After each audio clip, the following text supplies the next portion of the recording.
کل جب ایک یزید پلید شریعت محمدیہ کا جنازہ نکالنے پر تلا ہوا تھا تو امام حسین 72 نفوس قدسیہ کو لے کر میدان کربلا میں اترے تھے۔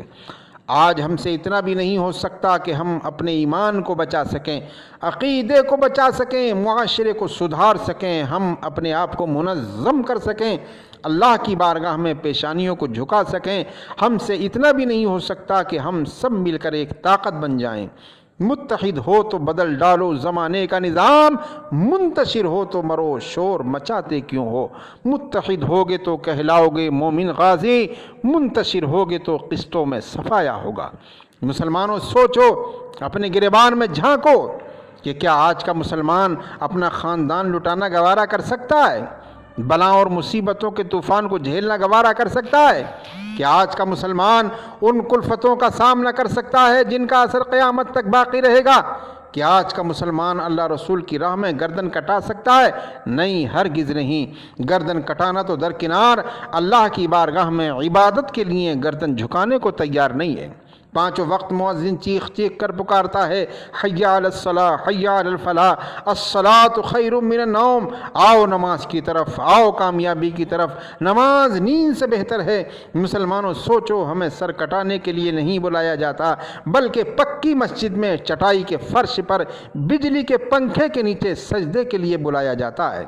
آج ہمارے مسلمان بھائی زبانی نعرے تو خوب لگاتے ہیں کہ حضور کا دامن نہیں چھوڑیں گے، غوث کا دامن نہیں چھوڑیں گے، نماز کے قریب نہیں دامن نہیں چھوڑیں گے، دین کے قریب نہیں دامن نہیں چھوڑیں گے۔ خیر، آج ہم نے اپنی تعریف کو بھلا دیا، اپنے شعار کو بھلا دیا، اپنی پہچان کو بھلا دیا، اپنے احساسات کو بھلا دیا، اپنے جذبات کو بھلا دیا، اپنے کردار کو بھلا دیا، اپنے واقعات کو بھلا دیا، اپنی حکایات کو بھلا دیا۔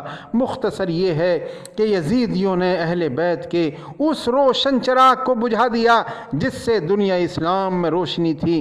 یہ عنایتوں کی جزا ملی، یہ ہدایتوں کا صلہ ملا۔ جو چراغ نور نبی کا تھا اسے کربلا میں بجھا دیا۔ اس عظیم صدمے سے دل گھائل ہوا جاتا ہے، جسم لرزہ بر اندام ہے، آنکھیں اشکبار ہیں۔ اللہ اللہ، وہ کیا منظر رہا ہوگا کہ شہدائے کرام کی لاشیں بے گور و کفن پڑی ہوئی ہیں، دفن کرنے والا کوئی نہیں ہے۔ سیدہ زینب نے شہدائے کرام کے مقدس لاشیں اکٹھا کیے۔ جب اپنے بھائی کا بے گور و کفن لاشا دیکھا تو آنکھوں سے آنسو جاری ہو گئے، لاشیں سے لپٹ گئیں اور روتے روتے عرض کرنے لگیں، کون شبیر وہ جس کا نانا نبی، جس کی ماں فاطمہ، جس کا بابا علی خاک پر پائے گھوڑوں سے کچلا ہوا، اس کا لاشا پڑا آج کی رات ہے۔ مختصر یہ ہے کہ صبح نمودار ہوتی ہے، نماز فجر سے بھی فارغ ہی ہوئے تھے کہ ظالموں نے اس لٹے ہوئے قافلے کو قیدی بنا لیا اور زین العابدین کو زنجیروں میں جکڑ دیا گیا۔ پردہ نشین بیویوں اور یتیم بچوں کو قیدی بنا کر اونٹوں پر بٹھایا گیا۔ تمام شہدائے کرام کے سروں کو نیزوں پر چڑھا کر کربلا سے کوفہ اور کوفے سے دمشق تک گشت کرایا اور دربار عام منعقد کر کے امام حسین کے سر اقدس کو اپنے تخت کے نیچے رکھا اور ایسی گستاخی اور بدسلوکی کی جو بیان سے باہر ہے، کلیجہ منہ کو آتا ہے۔ حضرات، مختصر یہ ہے کہ لٹا ہوا یہ قافلہ مدینہ رسول کی طرف جا رہا تھا۔ اب مدینے کا سفر چند ہی منزل باقی رہ گیا تھا۔ ابھی پہاڑوں کے جگر کانپ رہے تھے، زمین تھر تھرا رہی تھی، آسمان کا کلیجہ دہل رہا تھا۔ کربلا کے فریادی مالک کونین کے دربار میں جا رہے تھے۔ قافلے میں حسین موجود نہیں ہیں، علی اصغر و علی اکبر شہید ہو چکے ہیں، عباس علمبردار کے بازو کٹ چکے ہیں، امام قاسم کو پیاسا شہید کر دیا گیا، پورا خاندان لٹ چکا ہے۔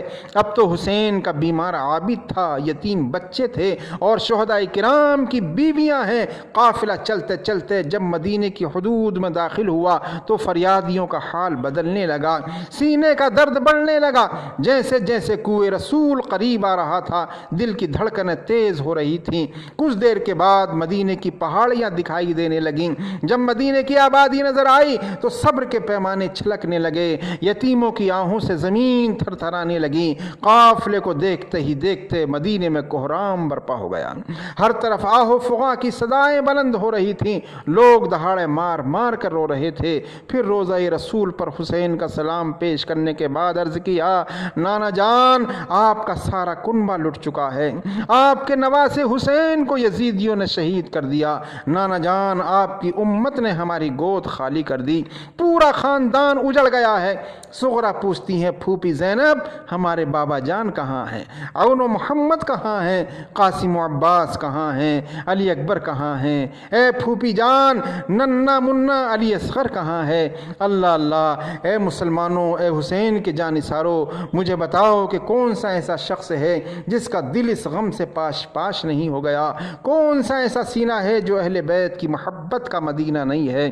اے مسلمانوں، اگر تم بھول گئے ہو محبت حسین کو تو بھول جاؤ، اے آسمان اگر تو بھول گیا ہے داستان حسین کو تو بھول جا، اے زمین تیرے دل میں اگر محبت حسین کی چنگاری روشن نہیں ہے تو جان، اے ستاروں کی قندیلو اگر تم نے شہدائے کربلا کی قربانیوں کو بھلا دیا ہے تو تم سمجھو، اے نیلگو آسمان پر گردش کرنے والے چاند اور سورج اگر تم نے حزن و ملال سے لبریز خونی واقعات کو بھلا دیا ہے تو تم جانو، مگر یاد رکھنا جن کے دلوں میں حرارت ایمان ہوگی، جن کے سینوں میں آقائے دو جہاں کی محبت ہوگی، جن کی پیشانیاں خدا کے حضور جھکتی ہوں گی، جن کے ہاتھ بارگاہ ربوبیت میں پانچوں وقت دعا کے لیے اٹھتے ہوں گے، جن کے چہروں سے نورانی شعائیں ٹپکتی ہوں گی، وہ صبح قیامت تک حسین کی قربانیوں کو فراموش نہیں کر سکتے۔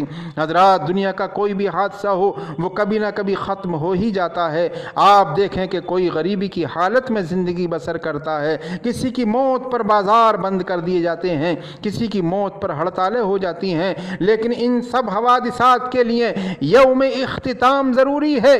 مگر مسلمانوں، کربلا کا مارکا وہ مارکا ہے کہ جس کی داستان کو قیامت تک نہیں بھلایا جا سکتا۔ گھر لٹانا، سر کٹانا کوئی تجھ سے سیکھ لے، جانے عالم ہو فدا اے خاندان اہل بیت، مرتبہ اسلام کا جس نے دوبالا کر دیا، خون نے جس کے دو عالم میں اجالا کر دیا۔